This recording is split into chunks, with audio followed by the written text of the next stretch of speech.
What's up, everybody? It's Frank here for Yogomi, and we're back with the gaming catch-up where I talk about indie games that have come out or are coming out, and just some other game things. And I just realized I'm wearing my Aperture shirt, and why haven't they made a Portal 3? I mean, I don't know what the whole story is behind Valve not making trilogies, I guess you could say, or part 3s, but man, I could really use another Portal game right now. But anyway, moving on.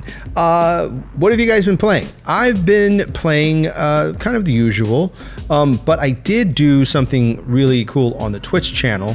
Last Saturday, we had our community Mario Kart Racing Championship, I guess you could say. It's a bit of fun and competitiveness that we do on the channel. So if you ever want to come and play with us, I do stream on Twitch. It's twitch.tv/Yogomi, and join the Discord if you want, because we usually announce when we're going to do like community games and things like that in there. Plus there's a bunch of other cool stuff. It's a very safe, non-toxic community. I think you'd have a lot of fun. Let's talk about some of the new games that have come out recently or are coming out. So first, let's talk about the team up of Strictly Limited Games with GameForge, and they have got together to come up with something that is very cool. It's the Tiny Thor game, the Mjolnir edition, and it's for Nintendo Switch. This is a very special limited release because it also includes the predecessor game, Hammer Kid. If you played Hammer Kid, then you know about this game. It's a really cool little indie platformer,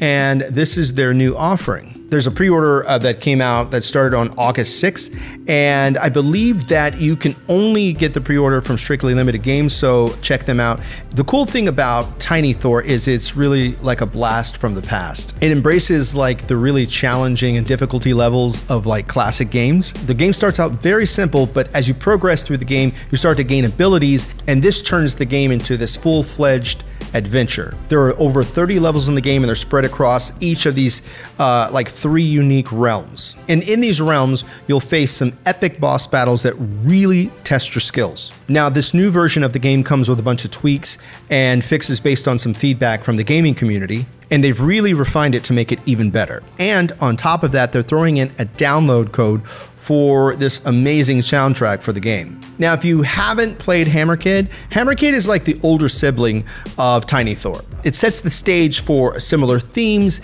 and gameplay mechanics that were expanded on for Tiny Thor.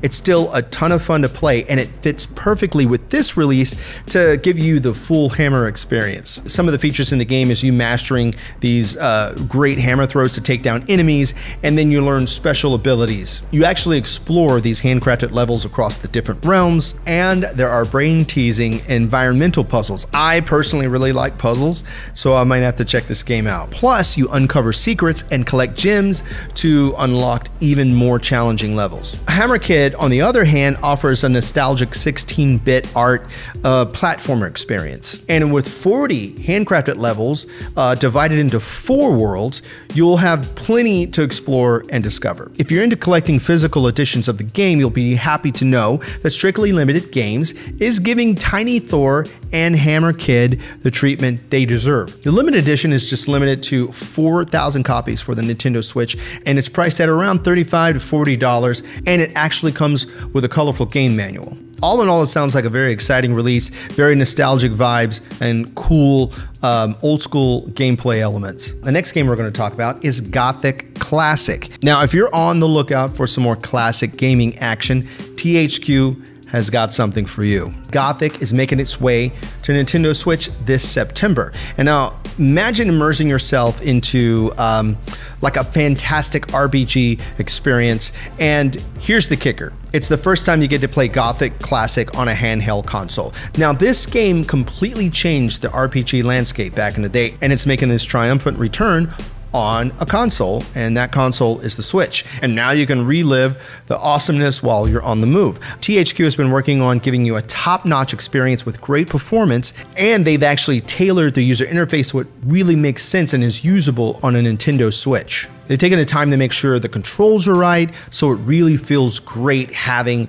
the classic RPG right in the palm of your hands. And if you don't know about Gothic Classic, it takes you back to a time of darkness and adventure. The kingdom of Murtana is caught in the throes of war with orcish hordes threatening the realm, and the king in this realm urgently needs resources to forge weapons for its army's defense. But here's the thing, in this realm you have to follow the rules. If you break any laws, you get shipped off to this massive penal colony, and you're basically tasked with mining this much needed ore. Now, while you're in this place, your back's against the wall, basically. You have to navigate your way through different alliances and survival and challenges until you can finally find a way to escape. Now, the thing about Gothic, it's no small feat. It offers 50 hours of gameplay. That's a lot, and it's packed with a variety of weapons and spells. One of the really cool things is the character development system.